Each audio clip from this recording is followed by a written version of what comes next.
Өнөөдрийн байдлаар одоо бид нэр төв шуумаас энэ прогресс чиглэлийн холбоотой ажил хийж байна. Одоо ямар ч ихний ээлжинд хаалтаа гаргаад авчлаа. Одоо нөгөө хаалтаа олбож тавиад тэгээ ер нь бол шуумаас одоо юу нийт хэрэглэгчтэй одоо усыг нээгээд хангаж өгнө. За энэ задвишин 100-тай хаалт нь одоо ерөнхийдөө прогресс чиглэлийн гол хаалт нь.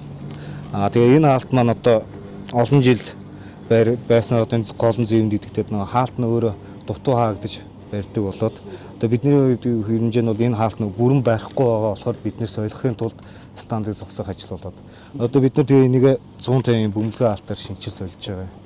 Одоо гол нь одоо иймэрхүү байдлаар ийм зэв идэгдсэн. Одоо ер нь бол удаан жилээ байсан шуумууд маань одоо иймэрхүү байдалтай байгаа одоо төмөр шуумууд. Одоо бид нар бол сүүлийн одоо PPR наадаг шуумаар одоо шуумуудаа бол шинчиж янзж явж байгаа. Шуумаа тасцаж аваад хаалтаа холбох ажил байна л да. Энэ бас тэгээд цаг хугацаатай тэгээд яг хэрэг хугацаа гэж хэлж болохгүй. Өнөөдөртөө баг. Өнөөдөртөө 8 цагаас өмнө бол ямар ч энэ ажлыг дуусчих. Тэгээд харин систем дүүртээ бас тодорхой хугацаатай гэж нөгөө аймгийн нийт ус ч одоо баг энэ дээрээ юу гэдэг эндээс доошоо шуум бол устаа байгаа. Эндээс дээшээ бол систем чинь тэр чигтээ хоосорсон байгаа. Нэг гэсэн доо. Тэгээд систем дүүрсний дараагаас ер нь бол ноцоос нь ажиллаад хэрэглээд өгдөг болчихно.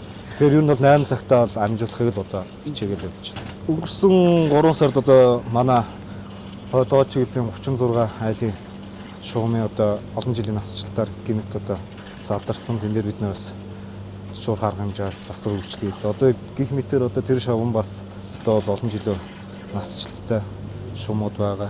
За энэ нь болохоор нөгөө прогресс чиглэлийн шуум маань өөрөө олон жилийн насжилттай одоо энэ мөнгө зөвлөхөр наанус шуум маань цоорцсон шүүрцэн явж байгаа. Тэгээд энэ ажлыг бол өнгөрсөн 7 хоногт одоо яаралтайгаар шуумын шинжилт тавиад усаа таслахсан боловч одоо нэг аймагаас гадны хүмүүс ирээд тэгээд хойшлогдсон.